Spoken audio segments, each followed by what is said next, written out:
Hahirwa ihanga rifise uhoraho kw'Imana yaryo, ubwoko yitoranije kuba ishamvu yiwe. Zaburi ya 33 umurongo wa 12. Iryo hanga sirindi ni hanga ry'abarundi bose bahagaze neza muri Yesu Kristo, kandi bakora ivyo Data wa twese ndiho agomba.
Ibintu by'ingoma ukuntu byatanguye byahereye ku mwami Mwezi Gisabo igihe yahahungira akahahungira, ariko ahunga basi bagomba kumwica.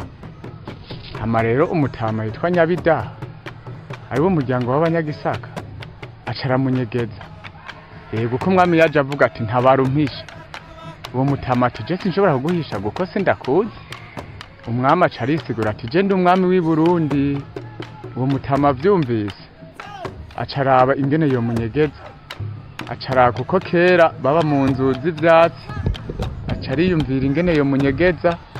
Baraharura ati nitwamushira muri izi nzu tubamwo bakamusangayo baramwica, natwe bace batwica.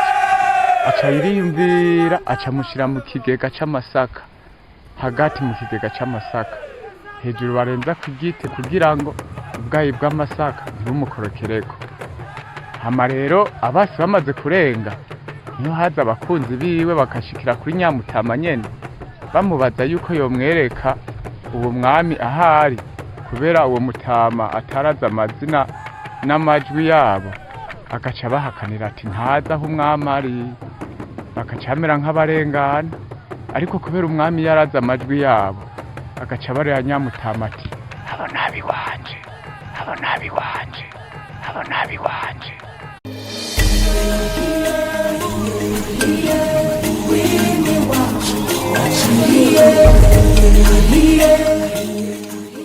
Abo nabi wanje, abo nabi wanje.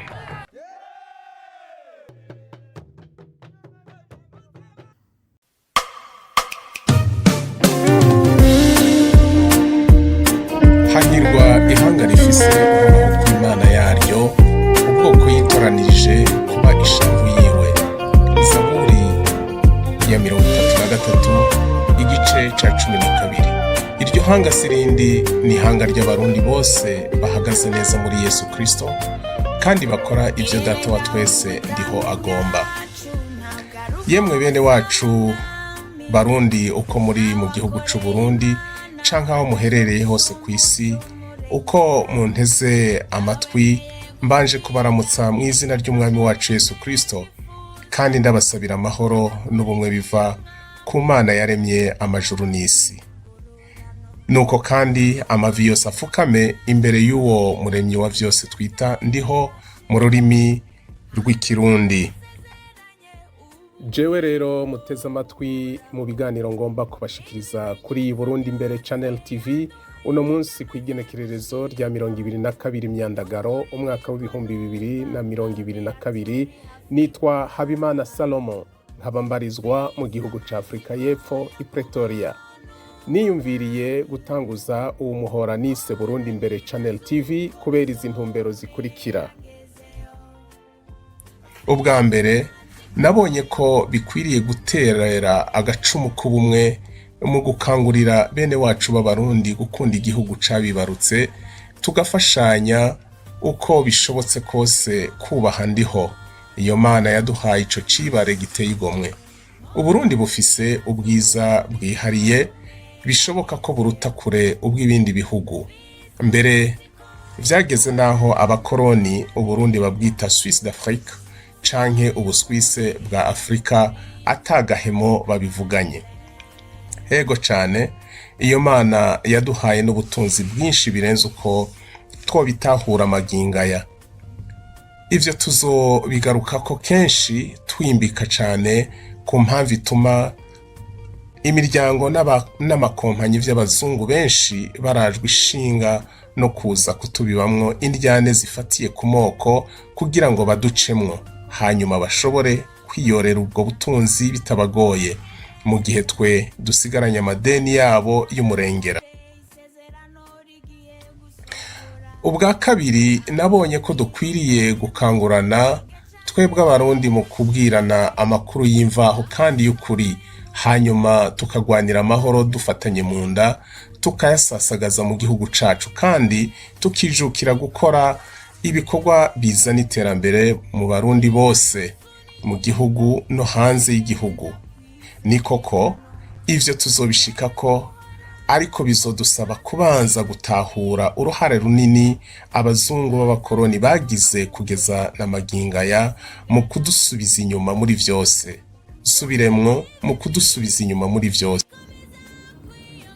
Ubwa gatatu nashatse ko twe abarundi dukangurana tukarondera Imana y'ukuri mu izina rya Yesu Kristo, ndetse tukayikorera twiteze guhembwa kuri ino si no mu ijuru mu bwami bwayo. Umva,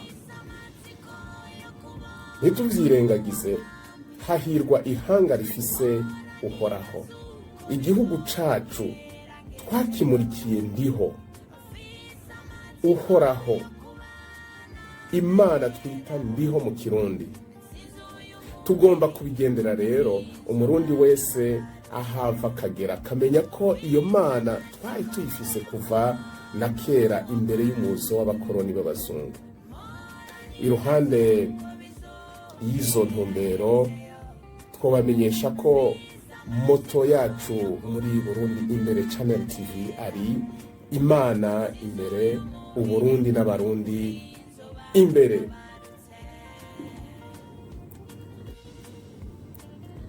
Kaze rero mu biganiro bitandukanye twimirije kuzohora tubategurira no kubashikiriza. Umurundi uwari we wese tumuhaye kaze, na cane cane ubwa mbere abazoba batuzaniye amajambo y'Imana adukangurira kuyubaha no kwiyubaha, kuyisenga no kuyikorera, canke ibishinga ntahe bitandukanye vyirikana ububasha bwayo mu gukiza abantu ivyaha canke indwara runaka. Mwubahwa murundi kazi, karibu niwaba ufise ubumenyi kamwe canke ubumenyi mva kaminuza bw'amasiyanse kanaka, wifuza gusangiza abo tuzohora duhurira kuri uno muhora Burundi Imbere Channel TV, buzane kugira ngo butwubake. Kubijanye n'ubumenyi kamwa bw'abarundi, dutegekanya kuzofasha cane gusangiza abandi ubwo bumenyi tukafasha kurondera abagira ico boterera kugira ngo ubwo bumenyi bunonosorwe mu ntumbero yo kunabubika ku mazina y'ababuronze. Ubumenyi bamaze kutunyaga twebwe abarundi ni bwinshi, ku birabana n'ubuvuzi canke imiti kamwa, imvyino, imigani n'ibindi vy'akaranga muco ndundi, ni vyinshi bamaze kutunyaga. Urugero ruto ni harya abantu bashatse kutwiba ingoma y'Uburundi kw'igenekerezo rya 8 Nyandagaro umwaka w'ibihumbi 2019. Ivyo babikoreye mw'irushanwa rya nyuma rya East Africa Got Talent. Ivyo rero bakavantara bamaze kutwiba, na cane bakavantara b'abazungu bamaze kwiyorera kutwiba ni vyinshi, ariko Imana y'abarundi ihora ihoze. Reka nongere ndabibutse ko muteze amatwi Habimana Salomon kuri Burundi Imbere Channel TV, umuhora ngurukana bumenyi utumbereye kubageza ko amakuru n'ubumenyi vyizwe ko kandi vyatohojwe neza kugira ngo bigire aho bibavanye n'aho bibageza. Ni waba ukeneye kumenya vyinshi, fyonda kuri subscribe kugira ngo uzohore ubu wa mbere kuronka ijambo ry'Imana rigufasha uwo munsi no kumenya amakuru ku Burundi canke ayahandi kw'isi. Reka twongere tugutumire wewe mwubahwa Murundi, nawe mwubahwa Murundi kazi, ni waba ufise ico ushimira canke unegura indongozi zacu mu Burundi, menya ko ari wewe dukeneye na cane kugira ngo ibishimwa kuri zo tuze tuvyubakire ko tuje imbere, naho ibigaywa kuri izo ndongozi zacu tuze tubiserure ahabona, maze turabe ko bihongora isuka. Na kare barayamaze ngo ibuye ryagaragaye ntiriba ricisha isuka. Gusa akantu no kebura ko ari we wese ngaha kuri iyi ngingo nuko mwozo kwirinda kuza mutukana, mutyoza canke mugaya abaturongoye mu gihugu cacu c'u Burundi, kuko ijambo ry'Imana mu gitabo cyo kuvayo ikigabane ca 22 umurongo wa 28 rigira riti, ntihaze hagire urogota kuri jewe Imana canke ngo avume umukuru uwo mu bwoko bwanyu. Mvugo yoroheje bisobanurwa ngo ntihaze hagire utuka Imana canke ngo agaye abarongozi bo mu gihugu. Igihugu mvuga si kindi n'igihugu cacu c'u Burundi. Reka dushire ko tuti abarongozi bacu, baba abatwa, abahutu canke abatutsi. Ivyo birerekana ko dukwiriye kubaha abaturongoye. Mwikete Pawulo yandikiye abakristo bari i Roma mu gice ca 13 guhera ku murongo wa mbere kugeza ku murongo wa 5, yabasavye ashimitse ko umuntu wese akwiriye kugamburukira abamuganza, kuko atakuganza kutava ku Mana, kuko iyo kubayeho kuba kwaragezwe n'Imana. Abandanya avuga ko ugabagabiye uganza aba agabagabiye icagezwe n'Imana. Ino Burundi Imbere Channel TV ije kugufasha wewe uduteza amatwi kudapfana ijambo aho indongozi zaturenganije canke aho ziriko zirononera igihugu, kuko naho zagezwe nandiho nazo zifise akarimbi zitagomba kurenga imbere y'Imana yazigeze n'imbere yacu twebwe abanyagihugu. Ahari abagabo ntihagwa ibara. Nawe turagutumiye mupfasoni ngo ntutinye kuzotabariza imfuvyi, abapfakazi n'abakene badafise gitabara kuri uno muhora Burundi Imbere Channel TV, kuko kwita kuri bene abo bantu binezera Imana cane. Twiteguye kugufasha kugeza ijwi ryawe kw'isi hose, canke kugufasha kubaza inzego zibishinzwe mu gihugu cacu c'u Burundi zoshobora kugutunganiriza aho warenganijwe hose. Iyi ngingo yo kwita ku bakene tuzoyigarukako cane kuko mu mashengero hafi nka yose mu gihugu cacu c'u Burundi usanga hariho abakene, kandi Bibiliya yera itubwira ko abigishwa ba Kristo aho bari i Yerusalemu ngo nta bakene bariho. Tubisanga mu gitabo c'ivyakozwe n'intumwa igice ca 2 umurongo wa 43 kugeza ku murongo wa 47. None kuki hari amashengero menshi mu Burundi ariko akaba adashobora kugwanya ubukene mu banywanyi bayo? Hari amashengero menshi mu Burundi ku buryo leta nkozi iriho ubu itogomvye gusimbwa umutima n'ico kibazo c'ubukene mu banyagihugu. Bigaragara ko amashengero ya Gikristo ariho ubu ahaza akamoto mu mifuko y'abanywanyi aho kubahaza ubuzi n'umunezero bijanye.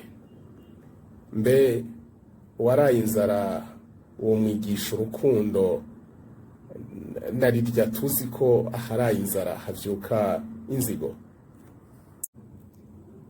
Mu biganiro rero twimirije kubashikiriza vuba harimwo kuronderera hamwe impamvu zituma abanyamahanga na cane abo mu bihugu bidukikije bamwe na bamwe bakunze guhanura ku Burundi n'abarundi ngo undi mukuru w'igihugu arapfuye, muragaba ngo Uburundi bwatsemwe umuriro kuko Imana ije kubutwika.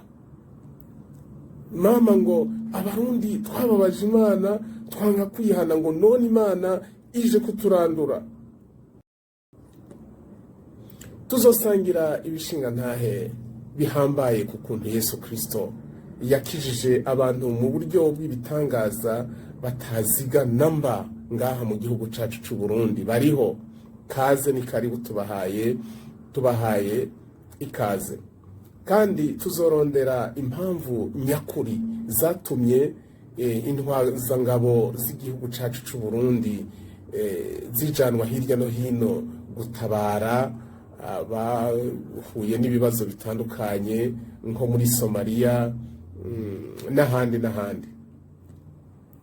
Tuzobandanya kukugeza ko uko intambara hagati y'Uburusiya n'ibihugu 40 bigwana in proxy ku gataka ka Ukraine ibandanije ko iri kwiragenda, hamwe n'ingaruka bishobora kuzodukwegera mu karere k'ibiyaga binini.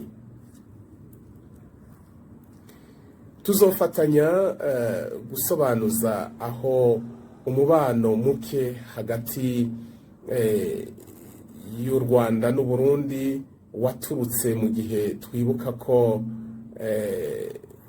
uwo mubano wigeze kuba mwiza gose. Simvuze byinshi, harabaye ntihakabe. Tuzoronderera hamwe igituma intara ya Kigoma bivuga ko ari y'u Burundi, canke mvuge nti yahoze ari y'u Burundi, ariko hakaba atagikorwa namba kiriyo kugira ngo iyo ntara isubizwe igihugu cacu c'u Burundi. Bayidutwaye atategeko rikurikijwe, igomba kugaruka ku Burundi bwacu ataco dusabwe. Tuzorondera kumenya igituma habaye ubwicanyi bwo mu Gatumba bikaba kamizwe n'ingoma mu gihe intumwa za UN canke ONU zari mu gihugu cacu c'u Burundi. Tuzorabira hamwe n'izindi ngingo zishimishije tudashimye kubatangariza aka kanya. Kaze kuri Burundi Imbere Channel TV. Ni waba ukeneye ijambo ry'Imana rishobora guhindura ubugingo bwawe rikakuvana mu vyaha n'ubukene canke amakuru ayunguruyemwo igihuha n'ibinyoma, kaze kaze kaze. Fyonda gusa kuri subscribe aho hasi, unyaruke harya handitse like, uhejeje ufyonde canke ukore commentaire. Ushobora no gufyonda kuri share canke sangiza. Ewe Burundi uteye igomwe, ndaguhezagiye, turi hanga ry'Imana. Ubigomba utabigomba nubimenye. Barundi kazi, mwari munteze amatwi, naha ikiganiro cacu c'intangamarara kigarukiye. Ndabikebanuye, mugire amahoro n'amahonda biva kuri ndiho. Mwari kumwe nanje Habimana Salomon kuri Burundi Imbere Channel TV. Mufise ico mushikiriza, mushobora kutwandikira kuri burundiimbere@gmail.com canke mukadutora kuri telefone ngendanwa guteranya 27 60 474 56.